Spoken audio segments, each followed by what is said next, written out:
Издадени наредби за испитување како дошло до несреќата во тетовското село Шипковица, каде вчера попладне загинаа двајца работници при градење потпорен зид кој се урнал врз нив.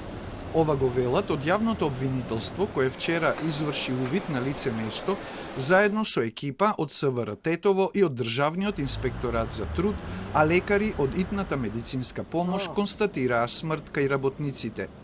Издадена е наредба за обдукција на телата на починатите, а јавниот обвинител нареди да се обезбеди целокупната документација од правниот субјект кој ги ангажирал работниците, како и документацијата од општината, поврзана со изградбата на зидот. Во насока на утврдување на причините и проверка на целиот настан се испитуваат повеќе луѓе.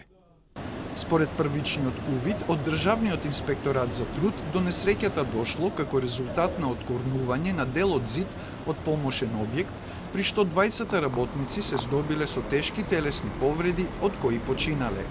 Со оглед на тоа што при инспекцијскиот надзор е утврдено дека постои ризик од понатамошно паѓање на потпорниот зид од помошниот објект и не постојат услови за безбедно извршување на градежните активности, согласно Законот за безбедност при работа, издадена е устна забрана за работа на тој објект, а ке следи и писмено решение.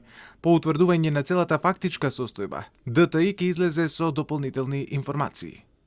За изградбата на потпорниот зид на помошниот објект во Шипковица стои тетовската фирма Бибај Компани.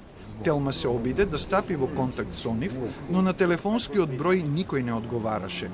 Двајцата работници кои ги загубија животите се на 50 и на 63 годишна возраст. Од СВР Тетово кажаа дека повозрасниот со иницијали АА е од Тетовско селце, а помладиот работник со иницијали ДЖЦ е од Република Албанија.